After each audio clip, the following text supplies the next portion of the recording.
Yes, we retired just not too long ago to Shiloh, but I was born and raised in Belleville. Okay. I was born a week before Christmas, 1945, and my parents put me in a wash basket and put me under the Christmas tree. And I am a war baby, not a boomer, because well, we may edit this. I was conceived. Oh, no. I was conceived during the war, and I was then born at the end of the year, and not after the war. But also, my mother, in those days, they kept the mother in the hospital for 14 days. My mother insisted that she wanted to be home for Christmas. So they let her go home, and that's why they put me in the wash basket. Oh, my neighborhood was fantastic. We lived by Roosevelt School. That's where I went to school. And the neighborhood was full of kids. And it didn't matter what age you were, you all played together. And we played baseball in the alley. We climbed trees. And we had a lot of fun. My sisters, I have two older sisters, they would put on plays in our garage, and the neighbor kids would come. My mother made popcorn and Kool-Aid. Oh. But I couldn't be in the play because I was too young.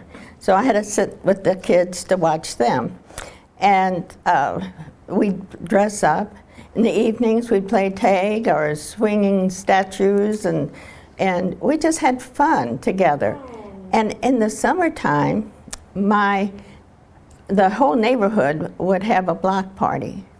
My dad had built this barbecue pit out of bricks, and he would barbecue, and everybody brought food, and we just had a good time together. It was a good neighborhood. That was the best years of my life. And just friends all the time, and we just enjoyed each other, and we went to school together. And we walked to school, and we came home for lunch. And we had field day. There was maypole, and it was a good time. We weren't afraid, you know. Yeah. We just weren't afraid, even though, like the Korean War, and later on there was the Cuban crisis.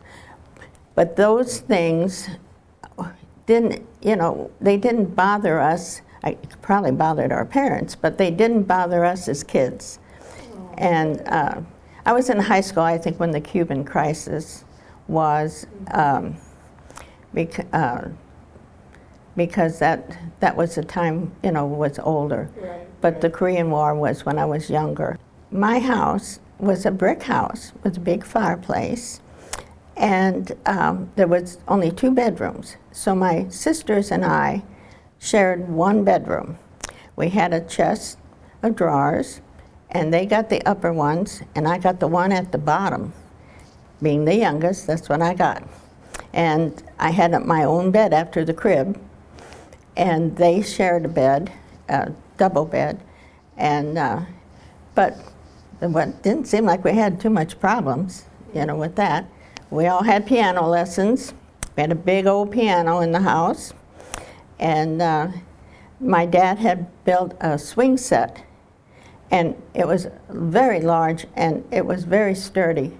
And that was our fun. And we had a sandbox, and there was a garage, as I said, that we had plays that we put on there. Well, they lived most of their lives in Belleville. My mother was born in St. Louis, but moved before she even went to school over here. And my dad was from Mascoutah. He was the son of a Lutheran minister. And I don't know how they met, but they had married and lived in Belleville. And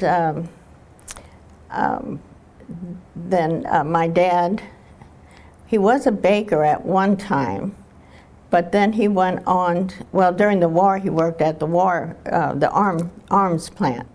But then he was a baker, and then he worked as a mechanic for Packard, and we had a Packard, and Studebaker, That was Andries Studebaker. And then later, he had his own body shop on East B Street. And it was Bud's Auto Repair. And then he worked for Meyer O's in the body shop and retired from there. My mom was a stay-at-home mom, and you know, in those days, they wore house dresses. And Princess Peggy was a dress factory here in Belleville, and they made house dresses. Well, we went camping, and my dad loved fishing, and we went camping in the summertime. There was a few times, well, we'd go to the country and stay with our relatives for, you know, a short time, which was fun. And we went to Chicago to see an aunt one time. But the camping was our major thing. When we went camping in Pinckneyville, there was a storm that came, and it rained for 3 days, and we sat in a tent. And my sisters and I, we played cards. You know, there's nothing else you could do. You couldn't go out of the tent. Good thing it had a floor and it was a big tent. Well, my dad finally packed us up and took us home and left the tent there. So that was the end of that. Oh, my grandmother, which was my mother's mother, was a big part of our life. She, every holiday we spent with her. And at Christmas time, she would take us to St. Louis, the famous in Bauer, and we would see Santa. And we would also look at all the store windows that were so decorated. You know, that was the big thing, was to see those store windows. And but on Christmas Eve, my dad took us to church, and we each had a Bible verse to say. Then we'd go home, and after we went to bed, my mom and dad put up the Christmas tree. And, you know, I hate to say this, but it was more like a Charlie Brown Christmas tree. Anyway, we loved it. And in the morning, we'd wake up and there would be Christmas. Then we'd go to Grandma's house. And she'd have a big tree. She loved having big trees. And she had bought a house for $500 at 420 Muscuda Avenue. And she, during the war, she rented it out to the airmen. And then when the war was over, she decided, she was a businesswoman, so she decided to turn it into a nursing home. And that's what she had until 1975, and she sold it. But we spent a lot of time there. I went to, my sisters and I went to Roosevelt School, and it was, you know, a good school. And then in the 5th grade, we moved to the West End, and I went to Harmony School.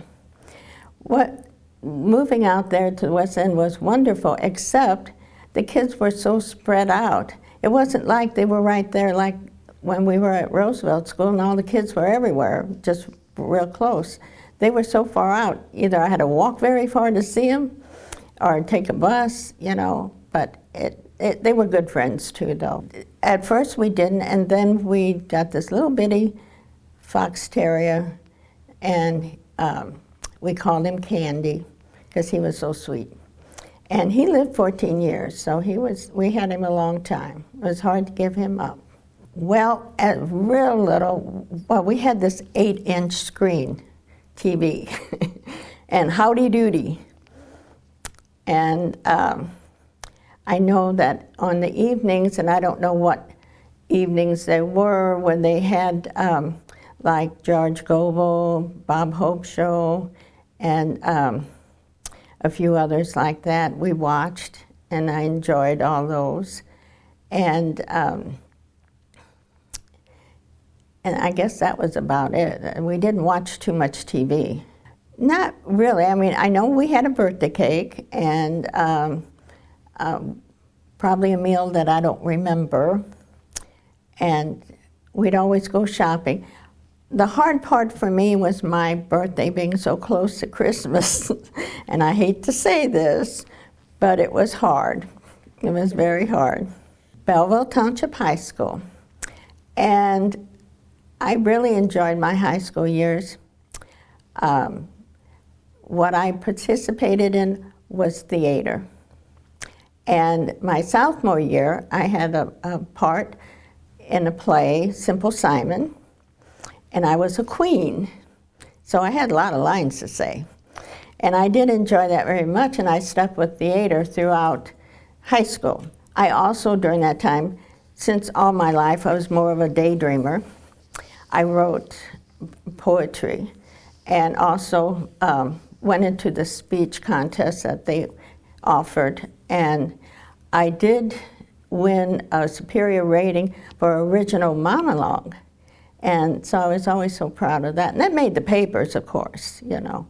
And of course others did too, but I was very proud of that. Skirts or dresses, you know, but in those days you wore dresses or skirts all the time. I mean, that was the thing, and those Oxford shoes. Although I will remember, I think it was in 8th grade, Pat Boone was popular, and so I wanted white buck shoes, so I painted the black with shoe polish. So I did crazy things like that. I believe there were 3 events that really, well, there's 4, but when, well, there was more than that, as I think about it. There was the flood in Richmond Creek, and it flooded around Belleville, and we lived on the West End by then, so it was hard going and getting around to get to the city. But when I was in high school, that sophomore year, my dad would drive us to school, and he had his shop downtown. Well, I had put on my lipstick in the car, and for some reason my hand went up, and it hit the ceiling with the lipstick. I was scared to death. Oh my gosh, what have I done? So I went to the principal, and I said, I've got to go and clean my dad's car before he sees this. And they let me go. Well, that just happened to be the day that John F. Kennedy was coming to town. And so I got down there, and the crowds of people, but I got to see John F. Kennedy. And then I went to the garage, and my dad had already cleaned it, so I was saved. It came clean, and he wasn't too upset with that. Then I think the next historical thing was going to, well, they might have been close to the same time, but in 1963 and 64 they were building the arch. So I watched the progress of the arch, and I saw when they put the last piece in. So it's, you know, when they talk about the past, and I think, well, I saw that, you know, that was exciting. And then I had graduated from high school, and I had worked at Southwestern Bell as an information operator, and it came over the line that he was shot. And so that was a crazy day, and the phones just lit up. It was awful, and I'll never forget that. That's where I was working, and I heard it on the line. And then I, of course, saved all the newspapers and things about him. So, oh, one more thing. In 1969, well, I remember all the space things that went on through my childhood, starting with Sputnik, that was Russian. But when the first man landed on the moon, I was watching it on TV. So I was... What about Kennedy's assassination? Oh, yeah. Well, that was the one. The one with it. Yeah, I'm sorry, I didn't mention his name, but it was the Kennedy assassination when I was working as the information operator. What about Martin Luther King's assassination? Well, that was... more recent. Yeah, I remember watching all of it on TV, though, with Martin Luther King. Mm-hmm. But I don't remember what I was doing at the time, but just when they put things like that on TV, you don't forget that. I was married 49 years to my husband. I met on a blind date, and I didn't like him so much as the second time that we got together, and it was at a picnic, and I thought, boy, this guy's a lot of fun. So we married, and we had 4 children. And our son,